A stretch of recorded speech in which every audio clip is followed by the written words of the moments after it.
Hi everyone, this is yours truly, Lady Emmanuel, coming to show you how to solve system linear equation using elimination method. We've done graphing, we've done substitution method, and now we're going to do elimination method.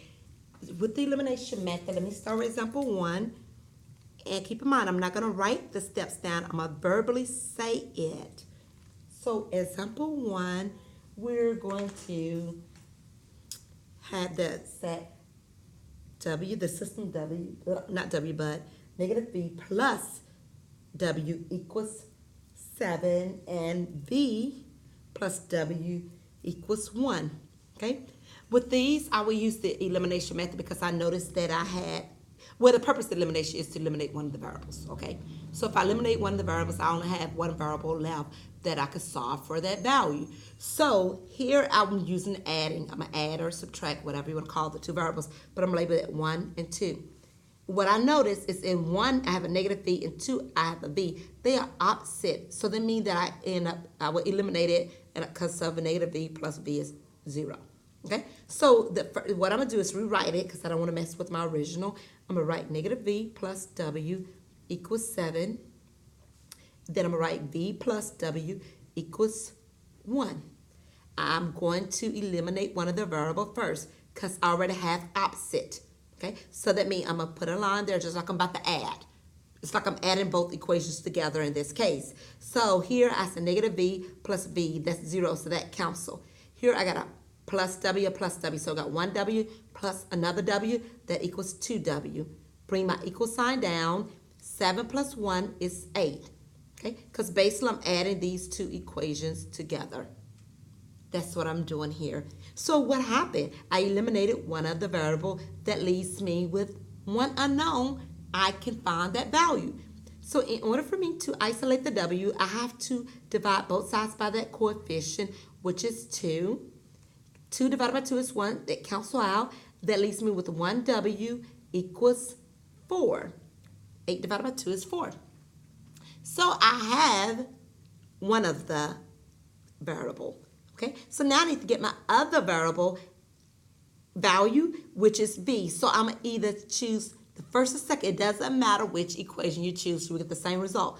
I'm going to choose 2 since it doesn't have a negative on there. That means there'll be less steps. So the second equation is V plus W equals 1.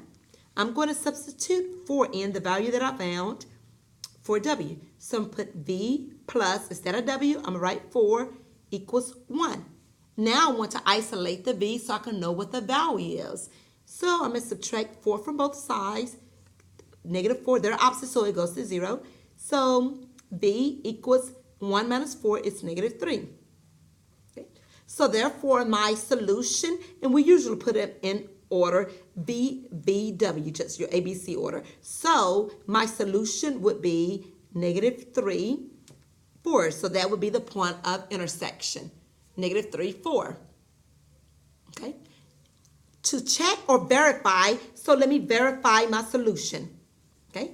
So to verify my solution means that I'm going to take the values that I found and I'm going to substitute back into both equations. If it satisfies both of the equation, then that is my solution.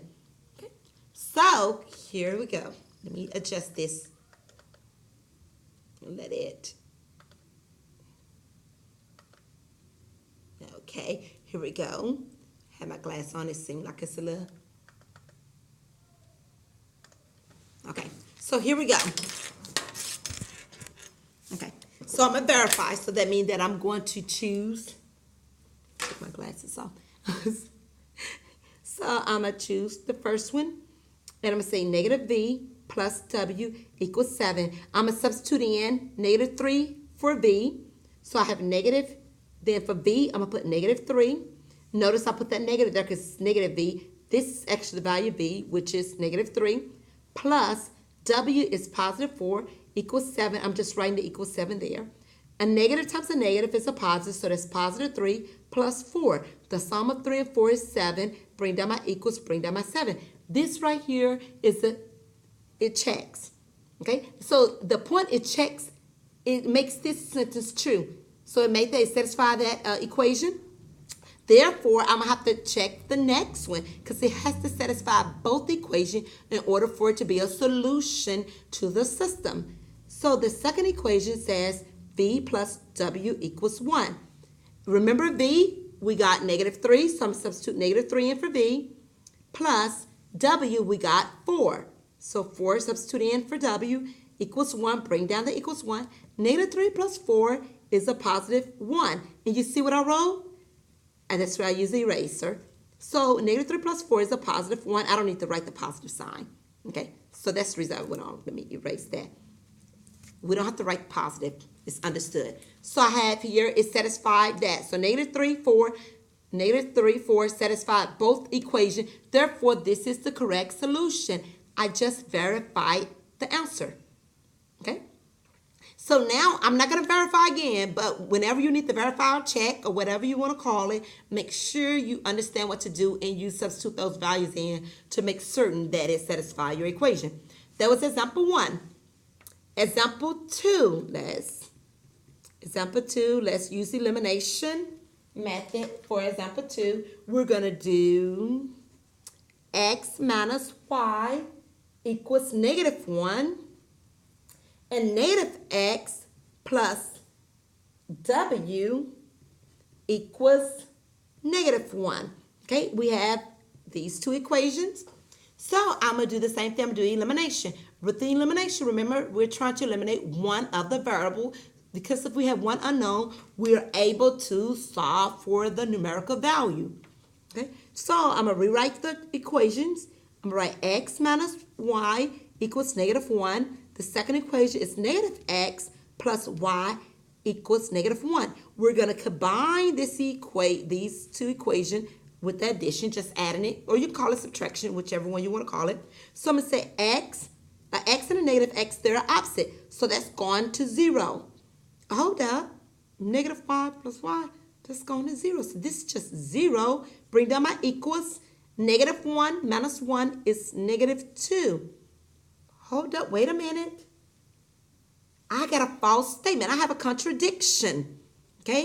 This is a contradiction, okay? That meaning a false statement, guys. So if I could write false statement if I want to, I could write contradiction. Either way, if I have a false statement or a contradiction, this means there is no solution, okay? So you probably say, what is the solution? No solution. It is the empty set. Okay? I can either write no solution or I could write this symbol, which means the empty set. That means nothing. Nothing will make it true. There's no intersection. That's what that means. There's no intersection. So if there are no intersection, how would the graphs look? What kind of lines? You need to know. Yes, you're correct. Parallel lines. Okay, so whenever you get a false statement when you're solving it algebraically, that means that graph would be parallel lines, no solution because there's no point of intersection, or we could call it the empty set. Okay, so that was 2 examples. So let's do example 3. Okay, so example 3.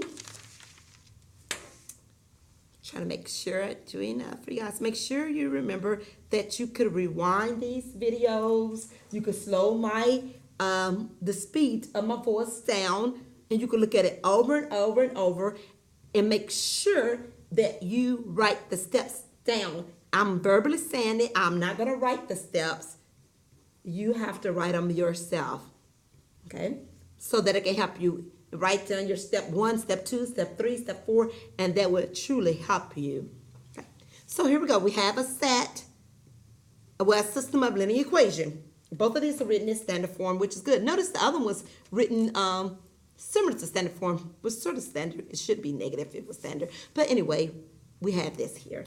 So remember with elimination, we're trying to get rid of one of the variables so we can be left with one unknown. So we can find the value. Here, when we eliminate, we want them to be opposite. Because when they're opposite or added to inverse, the sum of added to inverse is 0. That helps us to eliminate. So if you notice, we have added to inverse here. These are not added to inverses. So let's rewrite -4x plus 5y equals 17. 4x plus 6y equals negative 6. We're going to combine these equations. I'm going to say addition, but it's subtraction. It doesn't matter which